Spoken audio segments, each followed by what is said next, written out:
En entrant dans la salle voisine, composée d'or et de pierres précieuses, scintillant vivement sous la lumière de merveilleux cristaux suspendus au plafond, Bhagavan aperçut sur le mur une carte du Transhimalaya, où étaient indiquées toutes les salles et les labyrinthes de la cité souterraine. De grandes bibliothèques y étaient également représentées, où étaient conservés les livres sacrés de tous les temps et de tous les peuples, tout le grand savoir qui, en son temps, émana du cercle des prêtres du Kailasa et fut transmis à l'humanité par ses hiérarques, les grands maîtres de l'humanité. Sur la carte étaient indiqués des laboratoires où se déroulaient de mystérieuses expériences énigmatiques. Il y avait aussi des réserves où, dans un sommeil léthargique, reposaient les corps de toutes les races et de tous les peuples représentant la Terre. On y trouvait des géants et des nains, des Atlantes et des Lémuriens, des Afro-Américains et des Chinois. Ainsi étaient conservés les génotypes de tous les habitants de la Terre. La carte indiquait également l'entrée sud du Transhimalaya, par laquelle entraient les ascètes venus du Tibet, de la Chine et de l'Inde. Bhagavan, quant à lui, entra par l'entrée nord, située dans la grotte sacrée. L'entrée sud se trouvait aux sources du Brahmapoutre. Elle était située sous l'une des cascades formées par le fleuve au début de son cours. Le flux de l'eau dissimulait le passage menant à une grotte mystérieuse. Le Transhimalaya lui-même s'étendait de la montagne sacrée jusqu'au Brahmapoutre. Bien que le pays des initiés fût de petite taille, il préservait et guidait le processus de l'évolution spirituelle sur toute la Terre. Et il n'existait aucun savoir, aucune compétence, aucun enseignement spirituel qui n'en soit issu. Mais, à la plus grande tristesse, presque tous ces grands enseignements furent déformés et altérés par l'ignorance humaine et mis au service de la politique.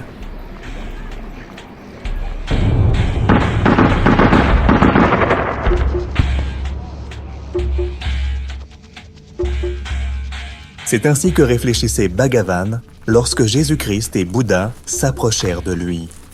Ayant lu ses pensées, ils secouèrent la tête avec compassion.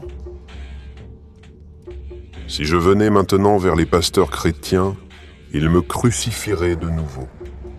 Une grande incompréhension t'attend, frère Bhagavan.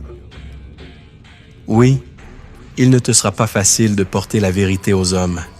Pourtant, je t'envie avec bienveillance, car la lumière n'a encore jamais vu d'être aussi éclairée que toi, car tu portes l'enseignement intégral du cercle des prêtres du Kailasa, tandis que nous n'en avons apporté que des fragments.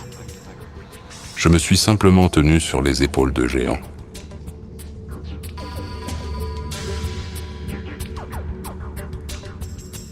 C'est pourquoi maintenant, grâce à vous, les hommes sont devenus capables de percevoir plus pleinement l'enseignement du cercle des prêtres du Kailasa. Nous avons tous été conçus à partir d'êtres extraterrestres. On a introduit chez ma mère un porteur de gènes extraterrestres. Tout cela apparaissait, pour les gens de cette époque, comme une conception immaculée.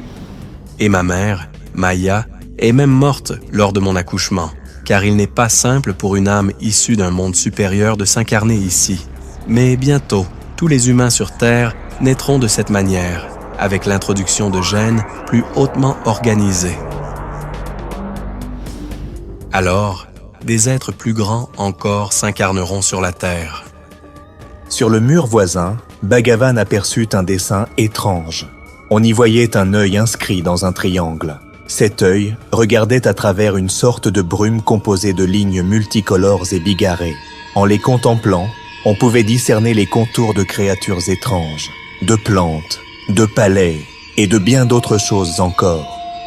Puis le regard de cet œil se fixait sur un immense corps humain et voyait à travers ses yeux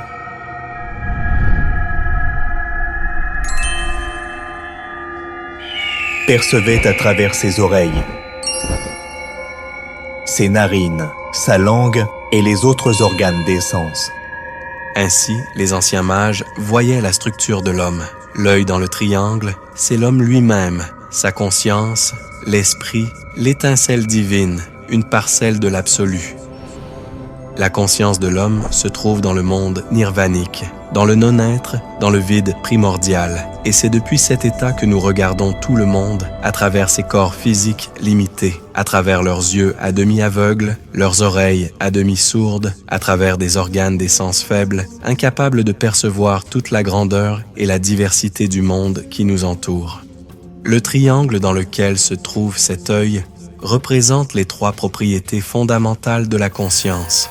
L'attention, par laquelle la conscience perçoit le monde, la volonté qui dirige l'attention, et la grâce, comme canal reliant nos consciences individuelles au Père cosmique, la conscience universelle.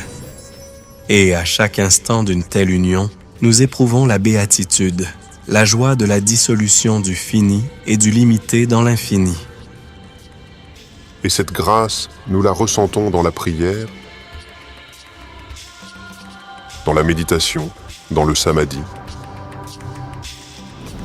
Mais beaucoup dorment en s'identifiant à ce à travers quoi ils perçoivent ce monde, au corps, au sens, à l'esprit. Pourtant, ce n'est que des lunettes ou un microscope à travers lesquels tu observes le monde.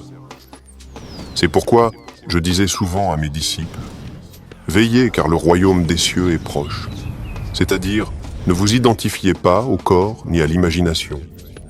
Souvenez-vous que vous êtes la conscience, l'esprit, séjournant temporairement dans ce corps, dans ce monde. N'accordez donc pas à ce monde une importance excessive, et ce corps n'est rien d'autre qu'une prison pour votre esprit. Tant que l'homme dort, se considérant comme un corps, comme cette fiction que les autres ont créée à son sujet, se croyant allemand, indien, ayant tel parent, telle profession, telle éducation, son attention est dépourvue de volonté. Elle est dirigée par le monde extérieur, faisant de lui une marionnette. On fait de lui un soldat accomplissant un devoir international à la guerre, un bâtisseur d'un avenir radieux pour l'État, un simple appendice des machines. Mais l'homme qui se reconnaît comme conscience, esprit, peut manifester sa volonté et commencer à diriger lui-même son attention, la tourner vers la connaissance de soi, vers Dieu.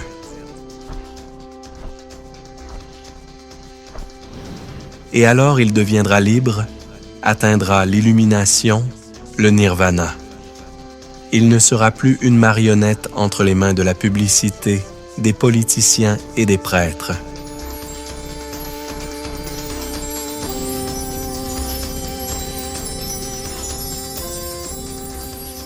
En vérité, il en est ainsi. C'est à toi de porter ce savoir. Ton heure est venue de sauver ce monde, mon frère. Mais nous serons tous avec toi. Dis seulement à mes dévots de ne pas répéter mon nom en vain, qu'ils le prononcent ne serait-ce qu'une seule fois, mais avec amour, car ce sur quoi l'attention de l'homme se concentre, c'est cela qu'il reçoit. Celui qui se concentre sur la richesse obtient la richesse. Celui qui se concentre sur le savoir acquiert le savoir. Celui qui se concentre sur la gloire atteint la gloire. Mais celui qui se concentre sur lui-même, sur ce centre d'où émane son attention, se connaît lui-même, son véritable « moi ». Et à travers cela, par cet éveil, il connaît aussi Dieu. Réunis tous ensemble, les hiérarques du cercle des prêtres du Kailasa se dirigèrent donc vers la salle de méditation, éclairée par la lumière des lampes à huile et imprégnée de la fumée des encens. Ils s'assirent en cercle en posture du lotus et entrèrent dans Saitambert dans l'état de Mahasamadhi, se dissolvant en Dieu afin de, en abandonnant leur moi, devenir lui. Que le chemin vers l'union avec Dieu s'ouvre pour chacun de vous à travers le saint enseignement du cercle des prêtres du Kailasa.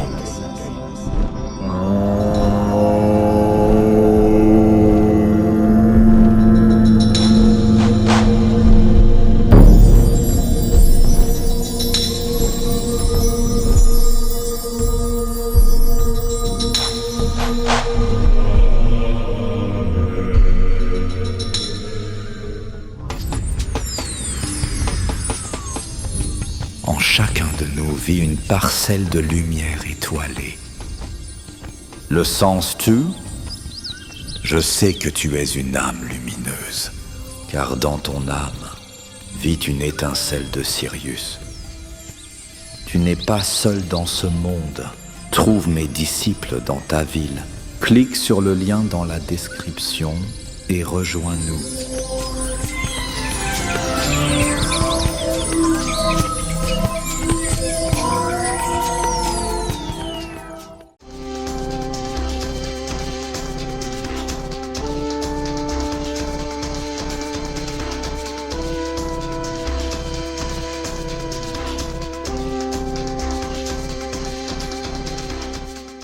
Pendant cette période extrême, où le destin de la planète entière est en jeu, il est très important que la connaissance des anges et des esprits de lumière se propage le plus rapidement possible à travers le monde et atteigne des milliers de personnes.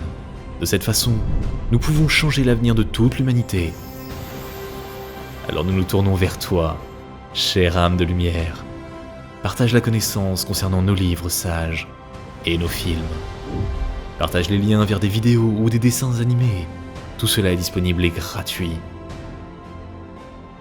Invite les femmes à des pratiques individuelles, des webinaires et des séminaires, et le grand esprit de lumière t'aidera, à toi et à ta famille, en dirigeant une énorme quantité d'énergie pour réaliser tous tes désirs. Les esprits lumineux et les anges t'aideront, à toi et tes proches dans tous les domaines. Le fil de la lumière et de l'amour de ton cœur atteint le cœur des femmes en recherche. Et la création du bien, la diffusion de la connaissance de lumière dans le monde commence. Rejoins cette mission de lumière. Aide les gens et Dieu t'aidera.